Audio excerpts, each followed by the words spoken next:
Magandang araw! Ngayon, magluluto na naman tayo ng pork binagoongan. At ituturo ko sa inyo kung paano lutuin ito. Una, baboy, kamatis, sibuyas, bawang, at bagoong. Optional lang din ng sili. Ngayon, hihiwain na natin ang kamatis ng maliliit na hiwa.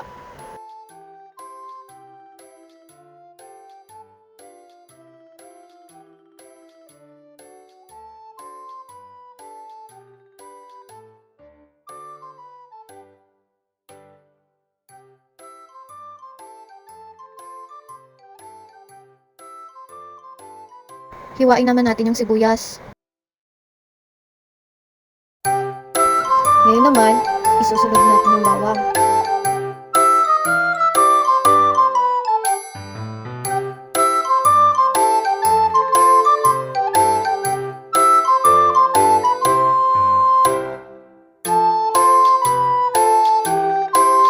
Tapos na tayo sa paghihiwa. Tara, magluto na tayo.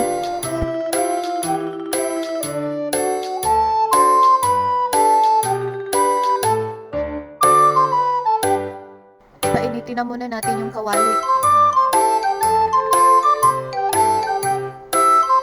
Kung mainit na, ilagay na natin ang mantika.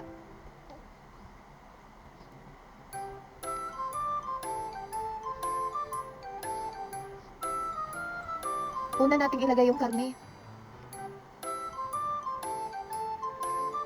Para maprito muna siya hanggang sa magkulay brown.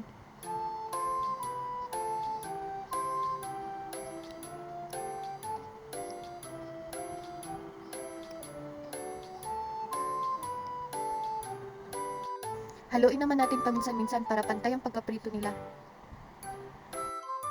Ayan, medyo brown na siya.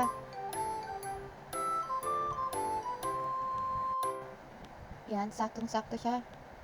Susunod naman yan, ilalagay natin ang sibuyas tsaka bawang. Halu-haluin lang natin. Susunod naman natin gawin, hanguin na muna natin yung baboy.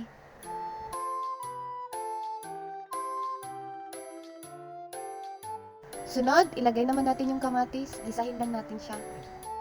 Pagluto na yung kamatis, isusunod naman natin lutuin yung bagoong.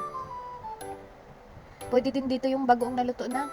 Pwede din dito yung bagoong na hilaw pa kasi lulutuin din natin yun. Gagamit pala tayo dito ng asukal, tsaka suka, para mabawasan yung alat, tsaka magpantay yung lasa nila.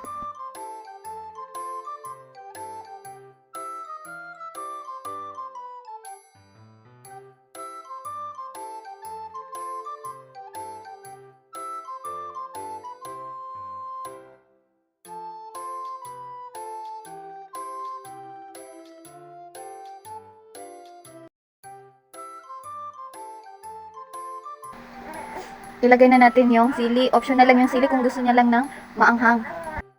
Sunod na natin yung karne. Yung naprito natin kanina. Halo-haloin lang natin hanggang mag-combine yung lasa nila.